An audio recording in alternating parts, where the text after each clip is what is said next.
Hello kids, myself Kapil Kumar Jain. I am physics faculty at PV Physics Classes Latur. So first of all, I welcome all of you कि आप लोगों ने trust दिखाया और इस video को देख रहे हैं और आई होप आप लोग हमारे साथ एसोसिएट होंगे.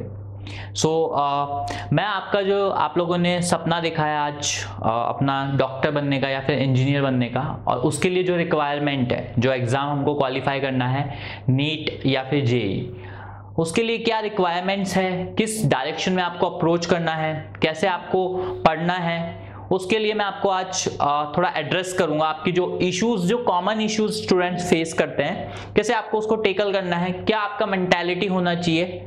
तो फर्स्ट ऑफ ऑल मैं अगेन अपने प्रीवियस लेक्चर में भी, प्रीवियस इंट्रोडक्टरी लेक्चर में भी आपको बोला हूं कि बेटा अभी जो आप लोगों ने डिसाइड किया है, जो भी गोल डिसाइड किया है, जो भी सपना देखा है आपने और आपकी फैमिली ने मिलके, इसके लिए दो इंपॉर्टेंट बातें हैं. फर्स्ट ऑफ ऑल, ये एक जर्नी है आपकी. अगेन ये जो एग्जाम जो फेज है 1 साल का, अभी तो आप 10th क्लास पास की हो तो आपको मिनिमम 2 साल का टाइम है आपके पास एग्जाम लिखने का. तो ये 2 साल का सफर है आपका. इस सफर में कुछ बहुत इंपॉर्टेंट बातें हैं, वो आपको ध्यान रखनी है, तभी आप इस सफर को एंजॉय कर पाएंगे. तो मैं स्टार्ट करता हूं कि सबसे पहली प्रॉब्लम जो बच्चे फेस करते हैं, तो फर्स्ट एंड फॉरमोस्ट प्रॉब्लम, शुरू में मोटिवेटेड होते बेटा. अपन कोई भी काम स्टार्ट करते हैं, we all will be motivated, बिल्कुल पम्प्ड अप होंगे एकदम, क्योंकि हम लोगों ने वो नया नया अभी देखा है, वो सपना देखा है, नया नया सोचा है वो काम करने की. तो हम लोग बिल्कुल अपना पूरा जी जान लगाते हैं पहले दिन, दूसरे दिन, 1 वीक तक. फिर क्या होता है, मोटिवेशन लेवल धीरे धीरे धीरे धीरे डाउन होता है, उसके बाद एक्सपोनेंशियली डिके करता है. आफ्टर 1 मंथ सब खत्म हो जाता है. फिर बच्चे बोलते हैं कि सर नहीं हो रहा है, मोटिवेशन नहीं आ रहा है. तो कैसे, क्या डिफरेंस होता है एक अचीवर में और एक जो बच्चा मेहनत किया 2 साल किया लेकिन रिजल्ट नहीं मिला, और एक जिसने टॉप किया, उसमें डिफरेंस क्या है. तो मैं आपको छोटा सा स्टोरी जैसा या फिर जो मेरा एक्सपीरियंस है उसके बेसिस पे बताऊंगा. So before coming to Latur, before joining to PV physics classes, मैं आपको बताऊं, मैं 4-5 महीने पहले ही लातूर आया था. उससे पहले I was working in Kota at the like biggest institute of India, right, Allen. So I was working over there. So in my experience, आप सब लोगों ने नाम सुना है उस जगह का, that is the hub of medical and JEE preparation. From all over India, the students come there, prepare for their entrance exams. तो वहाँ पे variety of students मिलते हैं. तो मैं आपको एक छोटा सा, आप उसको रिलेट करना. तो बेटा जो कोटा का स्टेशन है, कोटा में एयरपोर्ट नहीं है, कोटा का रेलवे स्टेशन है. सो जब भी बच्चे आते हैं बाहर के स्टेट से 10वीं क्लास में, बिल्कुल मासूम होते हैं बच्चे, तो वैसे ही मासूम होते हैं अभी, है ना. आजकल के बच्चे तो थोड़े होशियार हो गए, आप लोग तो होशियार हो, लेकिन जनरली इन जनरल बच्चे क्या होते हैं, मासूम होते हैं. तो होता क्या है, बच्चे जब कोटा आते हैं तो ट्रेन जब आपका स्टेशन पे एंटर करता है, तो उस स्टेशन पे, जंक्शन पे सिर्फ और सिर्फ वहां पे कोई भी ऐड नहीं दिखेगा आपको, सिर्फ और सिर्फ बड़ी बड़ी कोचिंग क्लासेस के टॉपर्स के एडवर्टीजमेंट दिखेंगे. ठीक है, let it be Allen, let it be Aakash, FIITJEE, whatever, rank 1, rank 2, rank 3. बच्चा जैसे स्टेशन उतरता है, अभी तक तो कोटा स्टेशन पे ट्रेन से उसने नीचे कदम रखा है, तो वो पोस्टर्स देखता है, बैनर देखता है, और उसके मन में भी ये सपना आता है कि आई विल बी देयर, मेरा फोटो भी 2 साल बाद, 1 साल बाद वहां होगा, कोई दिक्कत नहीं है. एक नॉर्मल बच्चा जो रैंक देने वाला है और जो रैंक नहीं देने वाला है, दोनों सेम सपना देखते हैं. ठीक है, दोनों अपने अपने हॉस्टल में जाते हैं, अपने अपने कोचिंग इंस्टीट्यूट में एडमिशन ले लेते हैं, क्लास स्टार्ट करते हैं. ठीक है, पढ़ते हैं, सप्ताह बीतता है, 2 सप्ताह बीतते हैं, मोटिवेशन धीरे धीरे डाउन आता है. तो जो बच्चे मैक्सिमम, जो बच्चे पहले रैंक 1 का सपना देख रहे थे, 1 सप्ताह बाद सोचते हैं रैंक 1 तो नहीं पर टॉप 10 में आएंगे तो चलेगा. उसके 1 हफ्ता बाद टॉप 10 से वो टॉप 100 में आ जाते हैं, चलो ठीक है, टॉप 10 में नहीं टॉप 100 में आएंगे तो भी चलेगा. उसके बाद और एक और सप्ताह बीतता है, बोलते टॉप 100 में नहीं टॉप 1000 में आ जाएंगे तो भी चलेगा. 1 महीना बीतते ही बच्चा बोलता है सिलेक्शन हो जाए तो भी चलेगा, टॉप रैंक तो छोड़ो. तो ये जो ट्रांजिशन हुआ एक फर्स्ट रैंक से, कहां से, फर्स्ट रैंक से 1 महीने के अंदर अंदर सिर्फ और सिर्फ सिलेक्शन, कि सिर्फ और सिर्फ सिलेक्शन हो जाए, ये जो ट्रांजिशन हुआ ये क्यों हुआ, what are the reason behind it, मैं बताऊंगा. क्योंकि जो मेरा पर्सनल एक्सपीरियंस रहा है, जो मैंने बच्चों से इंटरेक्ट किया है, आई वॉज फॉर्चुनेट कि मैंने बहुत इंटेलिजेंट जो रैंक्स दिए हैं और देते आए हैं और देंगे आगे, उनसे भी इंटरेक्ट किया है. वो स्टूडेंट्स जो लोग फेलियर रहे, जो लोग नहीं सक्सेस हो पाए अपनी जर्नी में, उनसे भी इंटरेक्ट किया। तो कुल मिला के 2 प्रोमिनेंट चीजें मेरे सामने आई। पहली प्रोमिनेंट चीज, आप रिलेट कर सकते हैं इस चीज को। देखो, सपना देखा, एक जो टॉपर है, जो टॉपर होने वाला है, अभी है नहीं, जो होने वाला है, मार्क माय वर्ड, होने वाला है, और एक जो बच्चा जो फेलियर होने वाला है, अभी फेलियर नहीं है, होने वाला है 2 साल बाद, ये दोनों अभी सेम लेवल पे हैं। दोनों ने सपना देखा है, टॉपर ने भी देखा है और अपना जो एवरेज बच्चा है, जो एवरेज होने वाला है, उसने भी देखा है। लेकिन डिफरेंस क्या है, इसने सिर्फ एक बार सपना देखा और अपने दिल में बैठा लिया। अब ये जब क्लास में जाता है ना, चाहे कोई भी सब्जेक्ट हो, फिजिक्स, केमिस्ट्री, बायोलॉजी, नीट वालों के लिए बायोलॉजी, जेई वालों के लिए मैथ्स, जब ये क्लास में जाता है तो ये क्लास में सिर्फ और सिर्फ ये सोच के जाता है कि आज कपिल सर या फिर पीवी सर या फिर एबी सर ये कुछ पढ़ाएंगे हमको, ये टॉपिक पढ़ाएंगे, लेट्स से फिजिक्स में मैग्नेटिज्म पढ़ाएंगे, इलेक्ट्रोस्टैट पढ़ाएंगे, करंट पढ़ाएंगे, सिर्फ इतना सोच के जाता है। आज क्या पढ़ाएंगे, आज क्या मेरे को पढ़ के आना है, ठीक है, कुछ नहीं सोचता ये ना रैंक के बारे में सोचता है कि मेरी कौन सी रैंक आनी है, ये ना मार्क्स के बारे में सोचता है कि मेरी कौन से मार्क्स आने हैं, कितने मार्क्स आने हैं, ये ना ये सोचता है कि 15 दिन बाद मेरा टेस्ट है, उसके लिए प्रिपरेशन करना है। सिर्फ और सिर्फ एक चीज, आज जो मैं क्लास में बैठने वाला हूं, 40 मिनट, घंटे भर की जितनी भी क्लास है, उसमें सर क्या सिखाएंगे मेरे को वो सीखना है, नो मैटर व्हाट, कि उसका वेटेज कितना है एग्जाम में, उससे कितने क्वेश्चन आए हैं प्रीवियस ईयर में, उसको कोई मतलब नहीं है।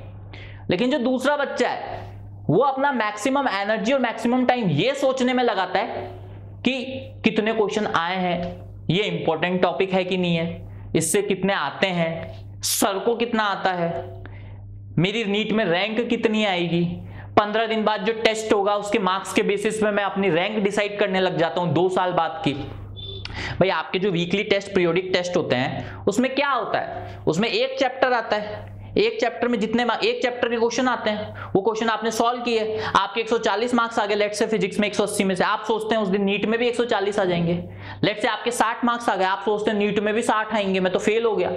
तो ये दोनों ही बातें गलत है। 140 आ जाए तो सर पे भी नहीं चढ़ना और 60 आ जाए तो हिम्मत भी नहीं हारना, क्यों? क्योंकि वो जो एग्जाम है वो आपका रिफ्लेक्शन नहीं है। यहां पे मैं एक बात पेरेंट्स को भी बोलना चाहूंगा, पेरेंट्स का जो रोल है उनके प्रिपरेशन में, वो क्या रोल है, मैं उनको ये बहुत एहसास कराना चाहता हूं कि सर एंड मैम, आपका जो बच्चा है वो एक 2 साल की जर्नी पे है। आज आप अपने दिमाग में बैठा लीजिए ये बात, वो 7 दिन, 15 दिन, महीने भर की जर्नी पे नहीं है, वो 2 साल की जर्नी पे है। उसको 2 साल के लिए सपोर्ट कीजिए, उसके 1 वीक के मार्क्स के बेसिस पे उसको प्रेशराइज मत कीजिए, उसको हिम्मत दीजिए कॉन्सेप्चुअली पढ़ने के लिए, अपना बेस बनाने के लिए। शुरुआत में अगर कम मार्क्स आए तो भी चलेगा, कोई दिक्कत नहीं है। उस दिन, एग्जाम के दिन, नीट में 3 घंटे के दिन उसके कम मार्क्स नहीं आने चाहिए, उसके लिए उसे छोटे छोटे स्टेप्स में प्रिपेयर करना पड़ेगा। तो ये मेरा मैसेज पेरेंट्स के लिए। बाकी रही बात बच्चों की, तो बच्चों अपनी नीट में क्या रैंक आनी है, कितने मार्क्स आने हैं, कौन सा टॉपिक इंपॉर्टेंट है, क्या है, ये सब क्लास के बाहर छोड़ के आया करो। जब क्लास में आओ, एंटर करो, और अभी ऑनलाइन जब आप वीडियो देखोगे, जैसे ही वीडियो स्टार्ट करो, अपना आपका दिमाग बिल्कुल कोरे कागज की जैसे ब्लैंक शीट होना चाहिए, ब्लैंक कैनवस होना चाहिए, जहां पे जो आपके टीचर्स आपको पढ़ा रहे हैं वो पेंटिंग करेंगे, याद रखना, तब जाके आप सक्सेस हो पाओगे। और ये डिफरेंस है, वो जो रैंक लाता है ना, उसको अपने टीचर पे बहुत बड़ा विश्वास होता है कि ये टीचर है ना, मैंने चूज किया है इसको, ये मेरा भला सोचेगा, मेरे को लेके जाएगा वहां तक। और यकीन मानिए आप बहुत फॉर्चुनेट है, आपको पीवी सर, एबी सर जैसे एक्सपीरियंस टीचर का गाइडेंस मिला है, और साथ में एक फैकल्टी, यंग फैकल्टी के फॉर्म में आपको एक फ्रेंड मिला है, तो बहुत फॉर्चुनेट है, इसको यूटिलाइज कीजिए। बाकी बायो और केमिस्ट्री के लिए भी आप जहां जहां इन्वॉल्व है, आपके सामने बहुत अच्छी फैकल्टी है, यकीन मानिए बेस्ट फैकल्टी है। So stop comparing the faculties कि यहां अच्छा है वहां अच्छा है। Do your best, do your best. बाकी हम लोग हैं आपके हेल्प के लिए, हर वे में गाइड करने के लिए। तो अपने दिमाग से सारी चीजें हटाइए, ठीक है। ये आपका पहली बात होगी।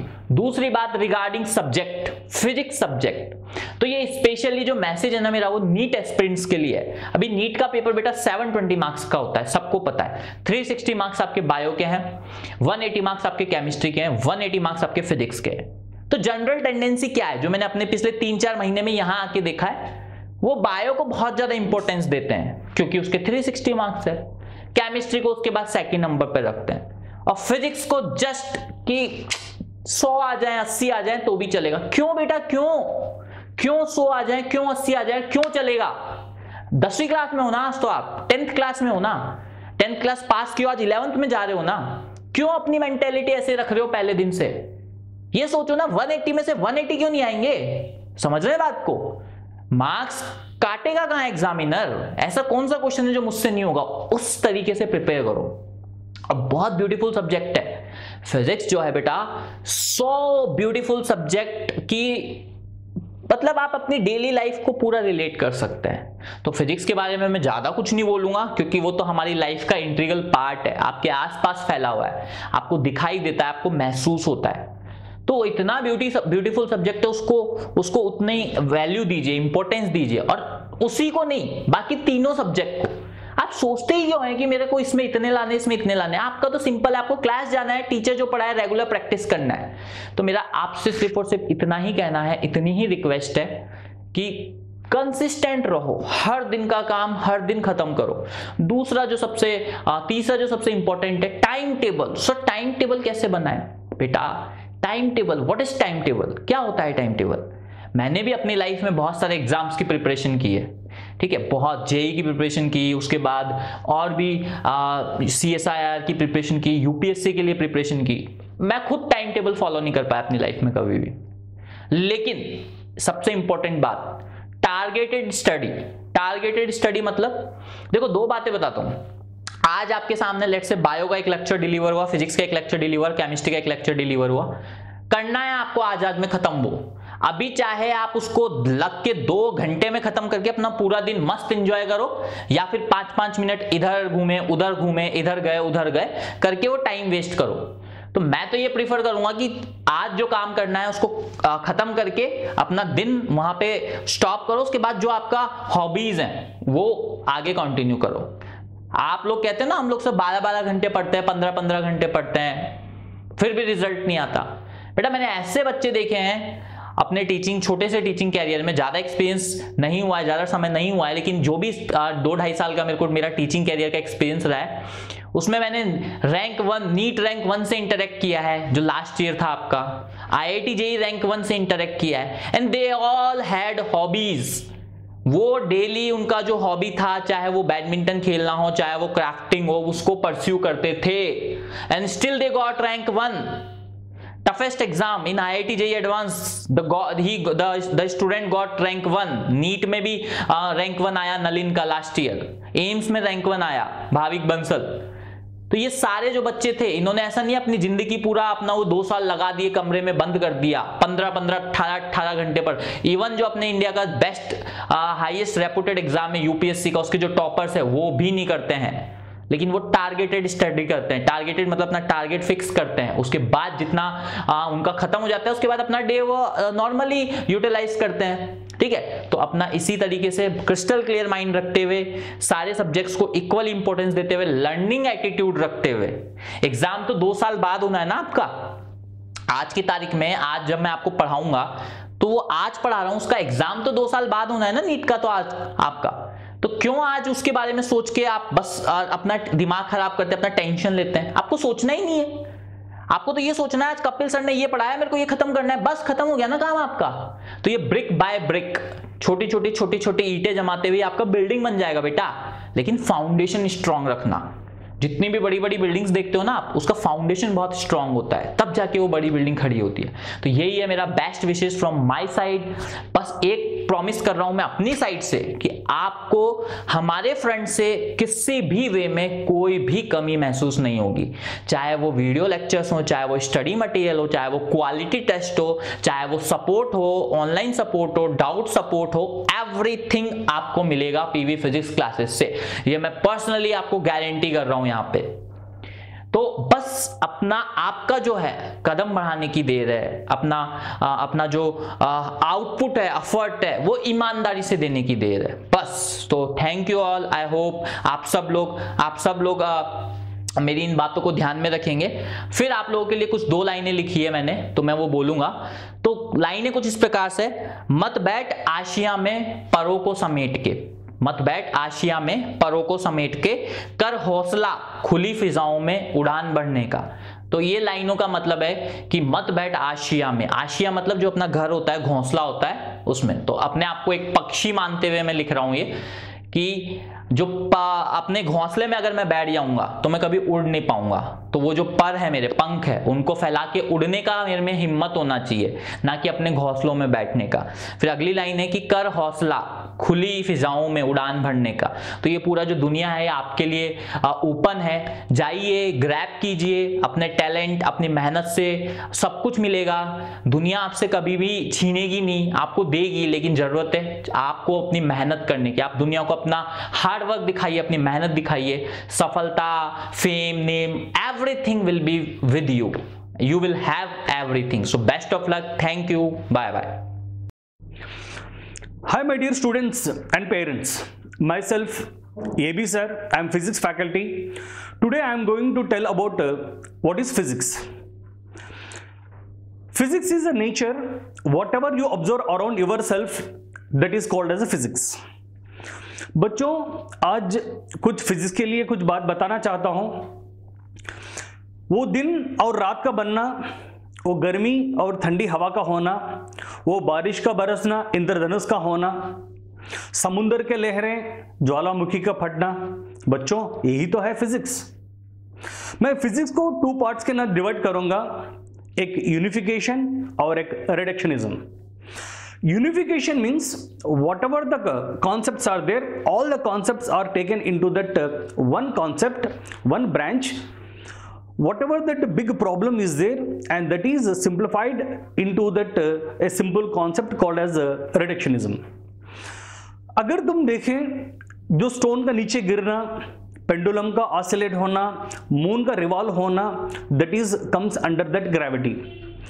बच्चों बहुत सारे कॉन्सेप्ट, जितने भी कॉन्सेप्ट्स हैं फिजिक्स में, जितने बोले तो जितने भी कॉन्सेप्ट है, सब concept comes under that law of conservation of energy. देखो बच्चों, Bernoulli's principle, principle of calorimetry, Kirchhoff second law, ये सब जितने भी कॉन्सेप्ट है, almost concept come under this one. तो रिडक्शनिज्म के बाद आए तो अगर कोई बुलेट एक वुडन ब्लॉक को टच करता है, उसके बाद वो ऑसिलेट करता है। बुलेट और वुडन ब्लॉक के बीच में इनएलास्टिक कोलिजन होता है, उसके बाद जो ऑसिलेट होता है उसका टाइम पीरियड निकालते हैं। तो एक बड़ा प्रॉब्लम को हम सिंप्लीफाई करके सॉल्व करना शुरू कर दिया। आगे बढ़ने के बाद मैं फिजिक्स को I divide into the 2 parts. One is macroscopic, another one is microscopic. Macroscopic, that means you can see. Microscopic means which you can't see. Macroscopic में हमें बच्चों ऐसा आता है मैकेनिक्स, हीट, इलेक्ट्रोडायनेमिक्स, लाइट। और माइक्रोस्कोपिक में तुम्हें मिलता है एटम, न्यूक्लियस, सेमीकंडक्टर। जब टेक्नोलॉजी का इंप्रूवमेंट हुआ, सिलिकॉन चिप का डिस्कवरी हुआ, तो एक बार सोचो साइंस कितना एडवांस में चले गया। जब micro chips, nano chips, nano technology आ गया, तो लैंडलाइन से फोन्स, लैंड फोन से फोन्स, उसके बाद स्मार्टफोन्स, और उसके बाद आपको मालूम है यूट्यूब, फेसबुक कितना एडवांस हो गया। बच्चों मैं बताना चाहता हूं physics plus technology is equal to society. और एक बात, physics plus technology is equal to society. बच्चों जब फिजिक्स बढ़ता है, टेक्नोलॉजी भी बढ़ती है, उसका एडवांटेज सोसाइटी को मिलता है। फॉर एग्जाम्पल, हमें मालूम है जब स्टीम इंजन होता था तो उसका एफिशिएंसी बहुत कम था, तो फिजिक्स ने अपना इन्वेंशन किया। तो इसके बाद टेक्नोलॉजी की बारी आई, तो उससे डीजल इंजन बना, उसके बाद इलेक्ट्रिकल इंजन बना, उसके बाद मैग्नेटिक ट्रेन्स बना। तो जैसा फिजिक्स बढ़ते गया, टेक्नोलॉजी भी बढ़ते गया, उसका एडवांटेज सोसाइटी को मिला। बच्चों ऐसा कोई बात बताने से पहले हमारा जो ऑब्जर्वेशन है फिजिक्स में वो कितना है, कहां तक है, उसको देखना वेरी इंपॉर्टेंट है। अब कोई बात बताना चाहता हूं तो अपने जो ग्रेट साइंटिस्ट हैं उनका ऑब्जर्वेशन कैसा है, और उनके ऑब्जर्वेशन के हिसाब से आज हम जो कुछ भी एडवांटेज ले रहे हैं तो वो कैसा है एक बार देखेंगे। आपको मालूम है न्यूटन बोले तो ही मालूम होता है, ग्रेविटी का कॉन्सेप्ट आता है। जब हर बच्चा अपने माँ के कोख से 9 मंथ्स के बाद पैदा होता है, बट न्यूटन ने 7 मंथ्स में पैदा हुआ है। जब पैदा हुआ था उसका सर जो था बड़ा था और बॉडी जो था बहुत लीन था। और डॉक्टर ने बता दिया ये ज़्यादा दिन नहीं रहेगा, ये मर जाएगा। बट गॉड ग्रेस ये बड़ा हुआ और स्कूल जाने लगा। जब स्कूल जाने लगा तो स्कूल में एक बार लास्ट बेंच में, हर बार लास्ट बेंच में बैठता रहता था और डल से, एकदम डल से रहता था। हर टीचर अपने पेरेंट्स को कंप्लेन करते थे, कुछ क्लास नहीं सुनता है, होमवर्क नहीं करता है, ऐसा बोल के कंप्लेंट्स करते थे। तब ये जो पेरेंट्स हैं, न्यूटन के जो पेरेंट्स हैं, इन्होंने एक हॉस्टल में रखने के लिए सोची और इन्होंने लेकर जाकर लंदन के एक बड़ी स्कूल में ज्वाइन कर दिया। एक बार जैसा अभी कोरोना बीमारी है वैसे ही उन दिनों में, ये बात 1640 के बाद की बात है, जब प्लेग बीमारी आई थी, जो चुवन से आती है प्लेग बीमारी आई थी, तो तब पूरा का पूरा गांव को खाली कर दिया। तब न्यूटन में भी अपने गांव को आ गया, हॉस्टल से गांव को आ गया। तो सारे बच्चे खेलते थे, बट न्यूटन ने एक पेड़ के नीचे बैठकर सोचता रहता था। अब आगे की कहानी आपको मालूम है। तो सडन से एप्पल पेड़ से नीचे गिरता है, तो उसके माइंड में एक ख्याल आता है, ये एप्पल सीधा नीचे क्यों गिरा, क्यों ऐसा पैराबोलिक में नहीं गिरा, ऐसा इंक्लाइन नहीं किया, उधर नहीं गिरा, डायरेक्टली नीचे क्यों गिरा। तो सोचा और कुछ पत्थर को लेकर और इसने थ्रो करना शुरू कर दिया। जितने भी पत्थर फेंका है सब पत्थर अर्थ के ऊपर पड़ गए। तो उसके बाद आपको मालूम है क्या हुआ, तो ग्रेविटी का डिस्कवरी हुआ। तो ये था बच्चों उसका ऑब्जर्वेशन। देखो 1 सेकंड में कैसा बच्चा कैसा हो गया। तो मैं ये बताना चाहता हूं कि ऑब्जर्वेशन इज वेरी इंपॉर्टेंट। उसके बाद और एक फिलोसोफर की बात करना चाहता हूं, ओयरस्टेड। ये 1777 की बात है। ओयरस्टेड एक फिजिक्स फैकल्टी है, फिजिक्स प्रोफेसर है। तो पहले दिनों में इलेक्ट्रिसिटी और मैग्नेटिज्म दोनों सेपरेट ब्रांच मानते थे। अभी इलेक्ट्रोमैग्नेटिज्म, इलेक्ट्रिसिटी मैग्नेटिज्म को एक सिंगल ब्रांच मानते हैं, बट उन दोनों में इलेक्ट्रिसिटी अलग ब्रांच, मैग्नेटिज्म अलग ब्रांच बोल को मानते थे। बट ओयरस्टेड के माइंड में एक ख्याल आया, इलेक्ट्रिसिटी मैग्नेटिज्म में कहीं ना कहीं एक लिंक है, और उन बच्चों को बताया, अपने स्टूडेंट्स को बताया, और मैं प्रूव करके रखूंगा कि इलेक्ट्रिसिटी मैग्नेटिज्म एक ही ब्रांच है। तो एक दिन ओयरस्टेड ने अपने स्टाफ रूम में बैठा था। आजकल जैसा व्हाट्सएप फेसबुक का ट्रेंड है, उन दिनों में वॉच में मैग्नेटिक नीडल रहना ट्रेंड था, क्योंकि उन दिनों में जब बिजनेस के लिए समुद्र से ट्रैवल करते थे, डायरेक्शन के लिए मैग्नेटिक नीडल की जरूरत थी, तो वॉच में मैग्नेटिक नीडल रहना ट्रेंड था। तो ओयरस्टेड के वॉच में भी मैग्नेटिक नीडल था। तो एक बार ओयरस्टेड ने ऑफिस रूम में बैठकर और हाथ को ऐसा रखकर देखते थे, तो ऑफिस बॉय ने आया और फैन को स्विच ऑन कर दिया। तो सडनली देखा ओयरस्टेड ने अपने मैग्नेटिक नीडल डिफ्लेक्ट करना शुरू कर दिया, क्योंकि उन दिनों में जो इलेक्ट्रिक वायर्स हैं वो दीवार के ऊपर से जाते थे। जब कभी भी इलेक्ट्रिक लाइन से इलेक्ट्रिसिटी पास होता है, उसके अराउंड मैग्नेटिक फील्ड डेवलप होता है। तो ओयरस्टेड ने अपने वॉच को निकाला और डिफरेंट पोजीशन में वो सराउंडिंग में घुमा दिया।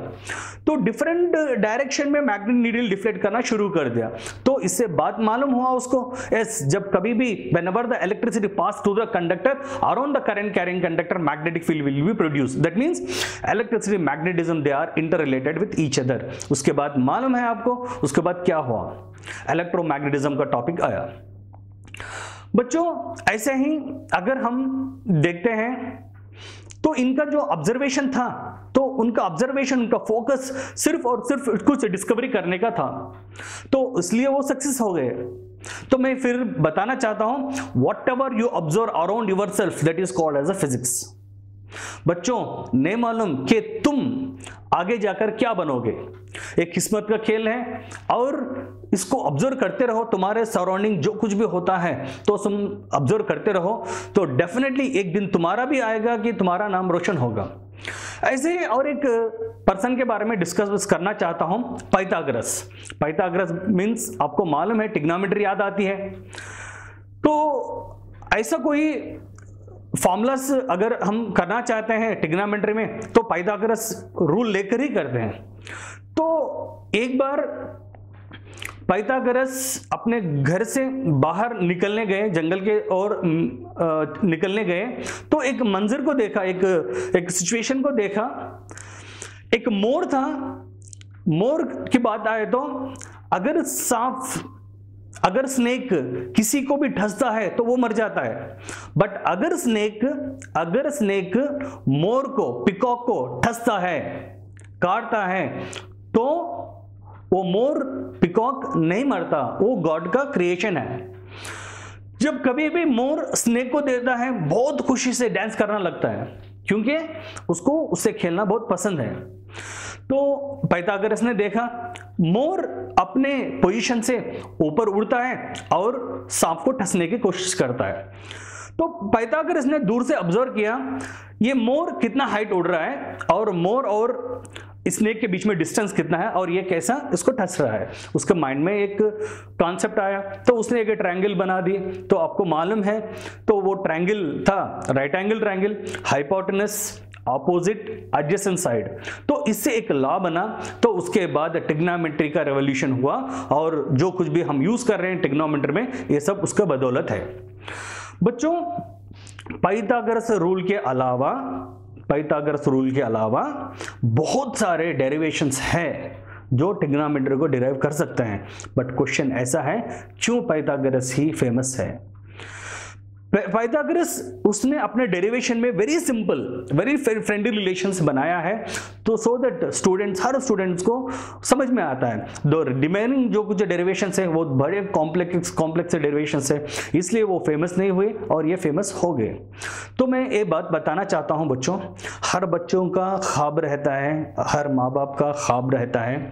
जब बच्चा पैदा होता है तो माँ बाप अपने बच्चों के जिंदगी के बारे में, हर बच्चा ऐसा होना है, मेरा बच्चा डॉक्टर बनना है, मेरा बच्चा इंजीनियर बनना है, मेरा बच्चा साइंटिस्ट बनना है, मेरा बच्चा कामयाब बनना है, हर माँ बाप अपने बच्चों के बारे में सोचते हैं। तो बच्चों एक बात बताओ, हम LKG से लेकर 10th क्लास तक इतना जर्नी क्रॉस करके आए हैं और ये 11th 12th हर स्टूडेंट, हर इंसान के लिए वेरी वैल्यूबल है। बच्चों, हमारा भी एक ही रोल रहता है कि जिंदगी में कुछ बनकर दिखाएं।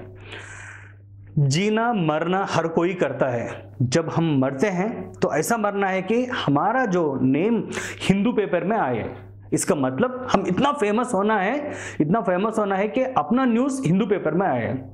तो बच्चों, एक मौका है, इसको यूज करो। फिजिक्स को पसंद करो, लव करो, समझो, बाय हार्ट मत करो, पसंद से पढ़ो। फिजिक्स इतना अच्छा सब्जेक्ट है, अगर समझ के इन्वॉल्व होके करते हो तो फिजिक्स भी तुम्हें पसंद करता है, तुम्हें भी पास लेता है। फिजिक्स को दूर रखते हो तो वो भी तुम्हें दूर रखता है। बच्चों, मैं तुम्हें ये बताना चाहता हूँ, जब कभी भी टीचर क्लास में पढ़ाते हैं तो बोर्ड को देखते रहो और बोर्ड को देखकर घर आकर क्या पढ़ा है एक बार रिवाइज करो। जब हम मॉर्निंग उठते हैं तो मैं मॉर्निंग में ये करना है कि आज के दिन मुझे फिजिक्स को पढ़ना है, बायोलॉजी को पढ़ना है, केमिस्ट्री को पढ़ना है, मैथ्स को करना है, ये डेरिवेशंस, ये टॉपिक को कवर करना है। और सोते वक्त ये रिकॉल करना है, क्या मैं जो मॉर्निंग में सोचा था वो सब कंप्लीट हुआ, क्या नहीं हुआ, क्यों नहीं हुआ, उसके बारे में सोचना है। अगर तुम हर दिन एक काम करते हो तो मानो तुम्हारा नाम भी पेपर में आएगा, तुम भी एक दिन डॉक्टर, इंजीनियर, साइंटिस्ट और whatever the parents want to you become, वो सब तुम्हारे लिए आसान हो जाएगा। बच्चों, याद रखो, फिजिक्स वेरी इजी चैप्टर है। तो मैं इस बात को यहाँ पर ख़त्म करता हूँ। Wish you all the best. जय हिंद। Hello my dear students, how are you? बच्चों, आज ये जो पहला क्लास है आपका, इसके लिए हमने ऐसा सोचा कि इसमें कुछ सब्जेक्ट वगैरह ना पढ़कर एक जनरल बातें करेंगे। हम आपके घर आएंगे, एक कप चाय पियेंगे, गुफ्तगू करेंगे, coffee with PV team. Okay, now सबसे पहले तो मैं ये बताना चाहूँगा कि 10वीं के बाद में जो 11th एंड 12th का कोर्स होता है, 2 साल का कोर्स, जिसके लिए अपनी मुलाकात हो रही है, वो चाहे मेडिकल फील्ड हो, इंजीनियरिंग फील्ड हो या कोई और फील्ड हो, और उसके बाद में फिर अपन अपने अपने रास्ते चलते जाते हैं। तो बच्चों, कमिंग टू द पॉइंट, मैं कुछ बातें आज बताना चाहूँगा, शेयर करना चाहूँगा, और मैं चाहूँगा कि मेरे बच्चे इनको ध्यान में रखें कि ये बातें हम आज की नहीं कर रहे हैं, आने वाले दिनों की बातें। मुझे मालूम है 10th के बाद में जब तुम लोग 11th में आओगे तो जो जो सिखाया जाएगा तुम लोग सीख लोगे, पढ़ लोगे, हो जाएगा, अच्छे अच्छे मार्क्स आ जाएंगे, रैंक्स आ जाएंगे, थोड़े बहुत उतार चढ़ाव तो होंगे, लेकिन जो करता है जाता है, आगे बढ़ता जाता है, होता जाता है। ठीक है, रैंक लग गया है, अच्छा कॉलेज मिल गया है, अच्छा करियर मिल गया है, तुम खुश, परिवार खुश, तुम्हारा मकसद पूरा हो गया, सपना पूरा हो गया है। मैं इन पे नहीं बात करना चाहता सबसे पहले, क्योंकि मैंने देखा है बच्चों कि बहुत से ऐसे बच्चे हैं जो बहुत जोश में अच्छा करते हैं, अच्छा रैंक लाते हैं, सब कुछ अच्छा है, लेकिन मैं थोड़ा आगे जाना चाहता हूँ कि उसके बाद में क्या होता है, क्योंकि जो मैं अल्टीमेटली बताना चाहता हूँ वो इससे ही रिलेटेड है। अच्छा रैंक आ गया है, अच्छा स्कोर आ गया है, अच्छा कॉलेज मिल गया है, बच्चा कर रहा है, इंजीनियरिंग कर रहा है, मेडिकल फील्ड में गया है, या कोई और अपने सोसाइटी के अलग अलग फील्ड्स में है। तुम लोगों ने सुना होगा बच्चों, आजकल अपन ये बहुत ज़्यादा सुनते हैं कि डिप्रेशन, फ्रस्ट्रेशन, फोबिया, ये सारी बातें ये आजकल कुछ ज़्यादा सुनाई में देती हैं। पहले इतना नहीं था, क्योंकि बच्चे, आजकल के जो बच्चे हैं वो बहुत ज़्यादा सेंसिटिव हैं, इमोशनल, सेंसिटिव हैं, शायद सॉफ्ट। द रीज़न ये जो फोबिया है या डिप्रेशन, ये सब क्यों होता है? कुछ चीज़ें हैं, बात इन चीज़ों को अगर अपन फॉलो करें तो मुझे नहीं लगता कि ये चीज़ें आगे फेज होती हैं, क्योंकि ऐसा कई बार हुआ है। ऐसे कई बच्चों को मैंने देखा है जिन्होंने 12th में अच्छा रैंक लिया है, अच्छे मार्क्स लिए हैं, लेकिन आगे जाके चाहे वो हायर स्टडीज़ के एग्ज़ाम्स हों या फिर असली जो रियल लाइफ में जब अपन उतरते हैं तब वहाँ उस जंग में लड़ने में वो थोड़े पीछे रह जाते हैं। ऐसा क्यों होता है? बुनियाद अगर अपन अच्छी बनाएं तो आगे भी काम आता है। जो मैं बताना चाह रहा हूँ कि आज हम जो पढ़ते हैं, हमारे लिए कोई ना कोई गाइड होना चाहिए, एक मार्गदर्शन होना चाहिए और एक पाथ हमें मिलना चाहिए।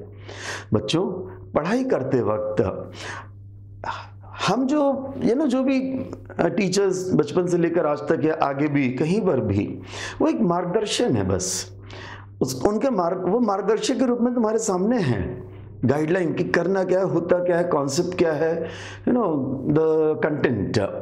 बट तुम्हें अपने आप से उन चीज़ों को समझना है, खुद की क्रिएटिविटी बनानी है, खुद का विजुअलाइजेशन करना है, खुद का पिक्चर बनाना है, इमेजिनेशन करना है। Don't spoil your creativity, the first and foremost thing. और उसमें हम अपने आप को खुशकिस्मत मानते हैं कि जब हम पढ़ते थे, जब हम तुम्हारी एज के थे, तो जो किताबों में आजकल अपन देखते हैं, plenty of books, and in every book you will find solutions. बच्चों, मैं इस बात के एकदम खिलाफ हूँ कि जो किताबों में सॉल्यूशंस है वो ऑथर की मिस्टेक है, पब्लिशर की मिस्टेक है, अपना अपना स्वार्थ है। लेकिन यही सबसे बड़ा कारण है जिनकी वजह से आजकल डिप्रेशन होता है। मैं ये मानता हूँ कि जब अपन पढ़ते हैं स्पेशली फिजिक्स, तो फिर उसमें जब कुछ क्वेश्चंस आते हैं जहाँ पे एप्लीकेशंस है, थिंकिंग है, तो बहुत बार बच्चे जो है तो वो सरेंडर कर देते हैं। वो बहुत ज़्यादा पेशेंटली नहीं रहते हैं कि चलो हम इसको ट्राई करें, अभी नहीं आया तो शाम को, अगले दिन, तीसरे दिन। उनको लगता है कल सुबह एग्ज़ाम है, मुझे इसका सोल्यूशन चाहिए है, और कैसे भी करके वो चाहे टीचर से पूछें या किताब में देखेंगे सोल्यूशन या नेट पे देखेंगे, कैसे भी करके उनको सोल्यूशन चाहिए है कि वो कल सुबह एग्ज़ाम में उनके मार्क्स आ जाएं। ये पहली गलती कभी मत करना बच्चों।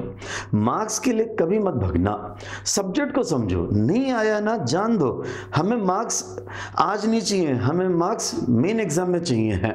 और इसके लिए ये सॉल्यूशंस को देखना, मैंने देखा है बच्चों कई बार क्या करते हैं, वो क्वेश्चन देखा, सॉल्यूशन, ऐसे पन्ने पलट के सॉल्यूशन, ना दिमाग यूज करना, ना पेन पेपर, कुछ भी नहीं। ऐसा नहीं लगता वो उस क्वेश्चन को समझ रहे हैं, ऐसा लगता है कि वो ऑथर को चेक कर रहे हैं उन्होंने सॉल्यूशन दिया है कि नहीं दिया है।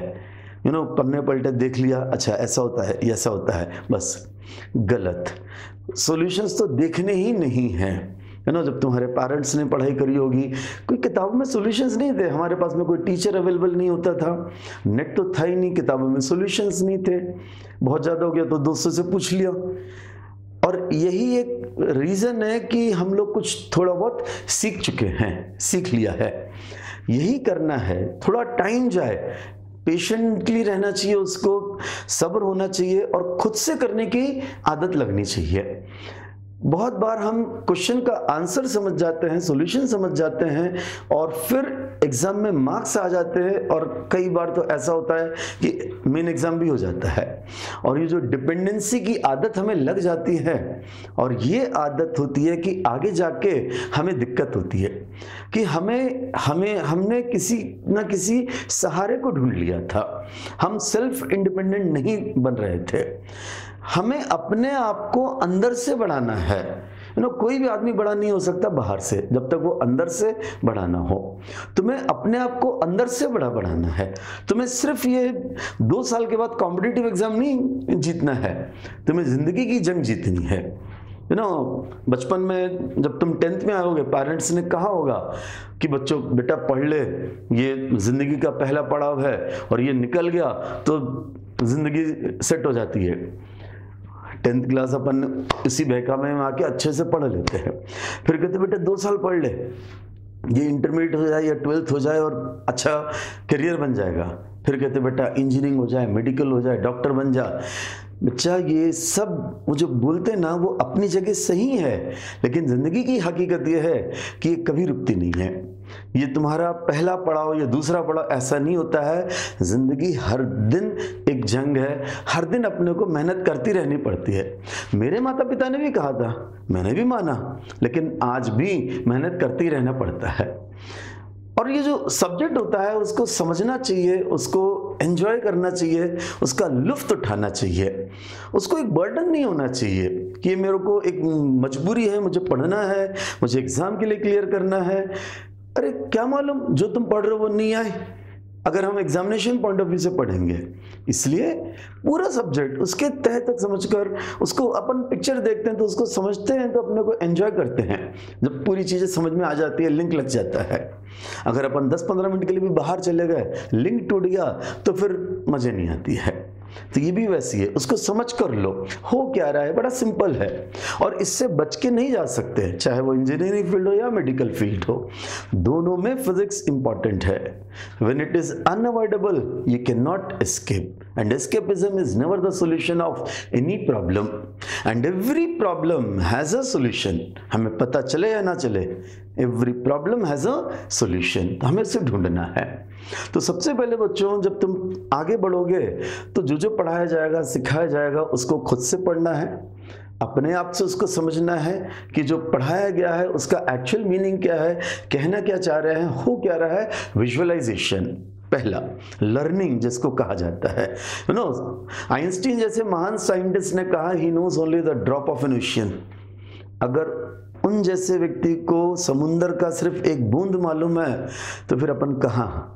इसलिए इसको समझो, एंजॉय इट, लर्न इट, और उससे रिलेटेड, नॉट कि वो सिलेबस में है कि नहीं है, ऐसे क्वेश्चंस पूछे जाते कि नहीं, ये सब हम लास्ट में करेंगे, before icing on the cake. Exam के पहले देख लेंगे कि पूछे जाते कि नहीं। उसके पहले हमें सिर्फ अपने आप को एक्सप्लोर करना है, वास्ट। जितना तुम अपने आप को एक्सप्लोर कर सको, एक्सपांड कर सको, उतना अच्छा रहता है ना। दायरा बढ़ जाता है, और जब दायरा बढ़ जाता है तो सारी चीजें दायरे के अंदर रहती हैं। आया समझ में?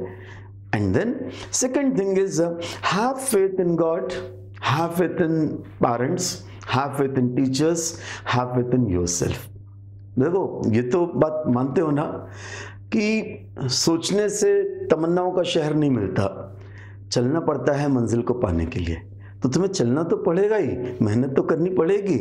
अगर हम ढंग से, स्मार्ट वे में, तरीके से करेंगे तो सिर्फ अपनी इमीडिएट मंजिल को ही नहीं, आगे पूरे अपनी लाइफ को भी हम संवार सकते हैं। दूसरी बात मैं ये बताना चाहूँगा बच्चों, जो कॉमन क्वेश्चन या पेरेंट्स की एक इंक्वायरी रहती है या फिर उनकी एक जिज्ञासा रहती है, उनको लगता है कि फिजिक्स समझने के लिए हमको मैथमेटिक्स लेना चाहिए। क्योंकि अगर मैथमेटिक्स रहा साथ में तो फिजिक्स आसान हो जाएगा। बच्चों, ये मेरा अपना पर्सनल मत है, जो भी मैं बता रहा हूँ अपनी पर्सनल बातें बता रहा हूँ। एकदम मिसकंसेप्शन है, ये गलत है। और मुझे तो और बुरा भी लगता है जब ये कहते हैं कि फिजिक्स को समझने के लिए मुझे मैथमेटिक्स लेना है। बच्चों, मैथमेटिक्स अपने आप में एक सब्जेक्ट है, वास्ट। हम उसको एक स्टेपनी के जैसे ट्रीट करते हैं, उसको इतना हल्का कर देते हैं कि फिजिक्स को समझने के लिए मुझे मैथ्स चाहिए है। गलत है बेटा। तुम्हारा मकसद अगर मैथ्स लेकर उस फील्ड में कुछ करने का है तो फिर मैथमेटिक्स लेना है, वरना फिजिक्स को समझने के लिए अगर स्पेशली तुम बायो ग्रुप के हो, नीट या डॉक्टर बनने के प्रोसेस में हो, तो उसके लिए कोई ज़रूरत नहीं है मैथमेटिक्स लेने की। जितना भी मैथमेटिक्स इन्वॉल्व होता है उतना यहाँ पे सिखाया जाएगा, और सफिशिएंट, मोर देन सफिशिएंट, उससे ज़्यादा ज़रूरत नहीं है। मुझे अगर कंप्यूटर पे एक एक्सेल शीट बनानी है कि कितने स्टूडेंट्स हैं, उनके माता पिता का नाम क्या है, डेट ऑफ बर्थ क्या है, डिटेल्स, तो मैं अगर विंडोज़ में या एक्सेल शीट बनाना सीख लूँ, मेरा पर्पस सॉल्व हो गया। क्या उसके लिए मुझे कंप्यूटर के हार्डवेयर को जानने की ज़रूरत है क्या? ये कैसे बनता है, ये चिप कैसे बना है, उसके पार्ट्स कैसे बनते हैं, उसको जानने की ज़रूरत है क्या? नहीं। As simple as that. जितना मैथमेटिक्स फिजिक्स में लगेगा उतना यहाँ पर सिखाया जाएगा, उतना काफ़ी है, मोर देन सफिशिएंट। जितना टाइम तुम अगर मैथमेटिक्स को लगाना चाहते हो बगैर उस डायरेक्शन के, उतना टाइम अगर तुम फिजिक्स में लगाओगे तो you can do wonders. Because एक बात ध्यान में रखना बच्चों, अगर फिजिक्स में तुम्हारा कॉन्फिडेंस बनेगा, it will help in all other subjects. It is not reverse, it is irreversible. ऐसा नहीं होता कि दूसरे सब्जेक्ट में कॉन्फिडेंस है तो फिजिक्स में बन गया। फिजिक्स में अगर कॉन्फिडेंस बन जाता है तो दूसरे सब्जेक्ट में बनता है। ये मत समझना कि मैं फिजिक्स का टीचर हूँ इसलिए बता रहा हूँ, इसलिए नहीं बता रहा। ये हकीकत है, फैक्ट है, इसलिए बता रहा हूँ। ओके, तो फिर इसको ढंग से पढ़ो, अच्छे से पढ़ो, समझने की कोशिश करो, और अच्छे से जैसे बताया जाए, इससे ना सिर्फ अभी के लिए, आगे के लिए भी तुम्हें काफ़ी मदद मिलेगी इन चीज़ों की। समझ आ रहा है बच्चों? सेकंड थिंग का। थर्ड थिंग मैं जो चाहूँगा कि टेक्नोलॉजी का यूज़ तो तुम देख ही रहो, प्रैक्टिकल। आज जो बेनिफिट हो रहा है, आज इस लॉकडाउन में अगर अपन एक दूसरे से बात कर पा रहे हैं, मिल पा रहे हैं, हमारा जो प्रोसेस है, एकेडमिक प्रोसेस है, वो रुक नहीं रहा है, वो बढ़ता जा रहा है, only because of this technology. लेकिन इस टेक्नोलॉजी का अगर मिसयूज होता है तो फिर again there is a problem. I request all my dear students and parents कि थोड़ा ख्याल रखें, ध्यान रखें। There are plenty of benefits of this technology. बहुत बेनिफिट है, बहुत कुछ सीखा जा सकता है। घर बैठे हमें दुनिया के बारे में ऐसी कई चीज़ें हैं जो नहीं पता चल सकती थी, पता चलती हैं। तो टेक्नोलॉजी का जैसे एक नाइफ के दो पहलू होते हैं, दोनों भी, वैसे ही ये टेक्नोलॉजी के भी काफ़ी बेनिफिट्स हैं, और उसका पॉजिटिव यूज़ ही हम करते जाएं, और उसका जो डिस्ट्रक्टिव पार्ट है उसमें ना फंसें, जिससे कि हमारा करियर दांव पे ना लगे और हम अपना करियर बना सकें। More hours you work together, more hours you will chill later. Okay, enjoy तो करना ही है, कौन नहीं करता, करना ही है, बट हमें एक तरीके से हमें पाथ मिलना चाहिए। बहुत से बच्चे इसलिए नहीं फेल होते कि उन्होंने बहुत बड़ा टारगेट रखा था और उसको अचीव नहीं कर पाए। समझना, बहुत से बच्चे इसलिए नहीं सक्सेस होते कि उन्होंने बहुत बड़ा टारगेट रखा था और उसको अचीव नहीं कर पाए। उन्होंने थोड़ा कम टारगेट रखा था और उसको अचीव कर लिया, इसलिए फेल हो जाते हैं। वो नहीं करना है। अगर हम अपनी पढ़ाई ढंग से करें, पूरा अवेयरनेस ग्रिप रहे, हर दिन, एक दिन में थोड़ा ना करना है, a little progress every day adds up to big results। तो before exam we should be cool, relaxed. बहुत बार देखा होगा, तुमने भी शायद एक्सपीरियंस किया होगा कि एग्जाम के दिन पापा अपने को सेंटर पे ले जा रहे हैं गाड़ी पे, और अपन पीछे किताब रखकर वो चलाते जा रहे हैं, अपन बाबा बाबा बला बला बला बला पूरा वहीं पे। मुझे लगता है आधा सिलेबस वहाँ पे ख़त्म कर देते हैं बच्चे। और पापा थोड़ा धीरे चलाओ ना, टाइम और जल्दी ख़त्म ना हो जाए। क्या ज़रूरत है, आराम से पढ़ो, रिलैक्स, कूल रहो। जितना तुम कूल रहोगे, जितना रिलैक्स रहोगे, उतना फाइनल एग्जाम में अच्छा करोगे। एक छोटा सा वाक्य बताता हूँ कि बहुत से लोगों को आदत होती है कुछ ना कुछ कलेक्ट करने की। जैसे मेरे एक फ्रेंड है, उसको की चेन कलेक्ट करने का शौक है। वैसे ही एक सज्जन थे, उनको घड़ियाँ कलेक्ट करने का शौक था, जो वॉल क्लॉक्स। तो एक दिन उन्होंने मार्केट में देखा, एक छोटी सी घड़ी थी, अच्छी लगी उन्हें, उसको लेकर आ गए। और उनके घर में बहुत बड़ा सा ऐसे हॉल था, बहुत सारी अलग अलग वैरायटीज, यूनिक ऐसी घड़ियां थी। तो एक द्वार पे ऐसे बड़ी सी अजंता क्लॉक पुराने ज़माने में होती थी ना, वैसी घड़ी थी। उसके बगल में थोड़ी जगह थी, तो इन्होंने इस घड़ी को ले जाके वहाँ पे रख दिया और चले गए। थोड़ी देर बाद में इस छोटी घड़ी ने उस बड़ी घड़ी से पूछा, ग्रैंडपा, आप यहाँ कब से हैं? द बिगर क्लॉक से, बहुत सालों से हैं। तब से आप क्या कर रहे हैं यहाँ पे? द बिगर क्लॉक से, वही बेटा जो अपन जिसके लिए बने हैं, tick tick tick tick. The smaller clock ask, क्या ग्रैंडपा मुझे भी ये करना पड़ेगा? ऑफ कोर्स बेटा, अपना we are meant for it, तुम्हें भी करना पड़ेगा। आपने ये टिक टिक टिक कितनी बार करते हैं? The bigger clock says 3,15,36,000 times in a year. I click 3,15,36,000 times in a year. The smaller clock says, what? These many times? The smaller clock stopped there itself. The bigger clock pats the younger clock. Chap, get up, don't worry, don't do these many clicks. Can you do one click at a time? The smaller clock says, what? Only one click? Yeah, grandpa, this I can do, it's very easy. Then the bigger clock says, start doing it. And the smaller clock started doing that. The moral of it, the smaller clock is also doing the same thing. 3,50,36,000 seconds in a year. But mindset, उसको जब पूरा एक साथ बताया गया तो उसको लगा मैं नहीं कर पाऊंगा।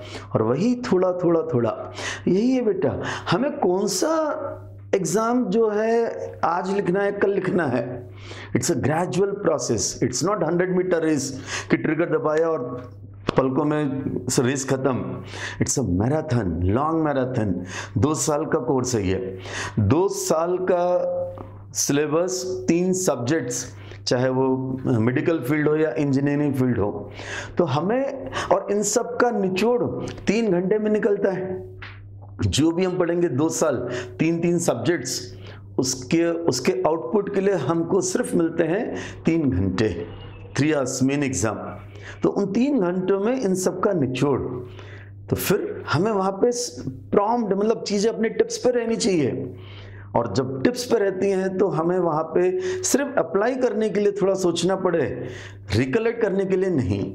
चीज़ों को हमें इतना फ्रेंडली बनाना है, यूज टू करना है कि कंफर्टेबल जोन में रहें, रिलैक्स, कूल। आई बात समझ में? खुद ही को कर बुलंद इतना कि हर गर्दिश से पहले खुदा बंदे से खुद पूछे, बता तेरी रजा क्या है। ये ना कि काउंसलिंग में अपने 2 साल के बाद में बैठे हैं, लिस्ट देख रहे हैं, उसको वो सीट मिल गया, इसको ये कॉलेज मिल गया, बच्चा कुछ अपने को मिल रहा है, वो नहीं। हमें अपने आप को इस काबिल बनाना है कि हमसे पूछा जाए, बता बेटा तुझे क्या चाहिए, कौन सा कॉलेज चाहिए, कौन सा ब्रांच चाहिए है, ऐसा होना चाहिए। Okay, I wish all the best to all of you बच्चों।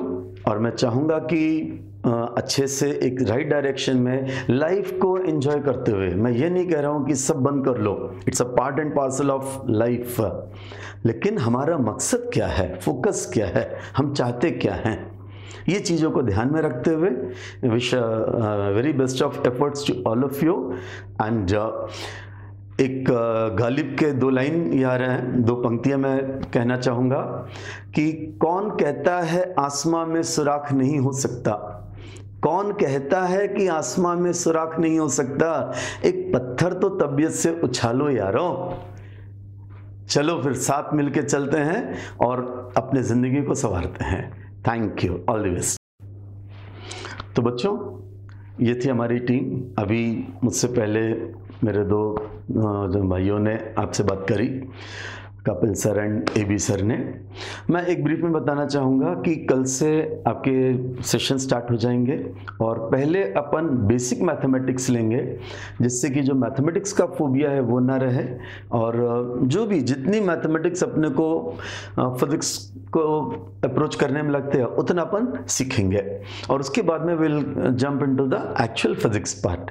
तो बाकी डिटेल जो है with the class, with the basic mathematics and basic things, general things के साथ में we will see you tomorrow. Thank you.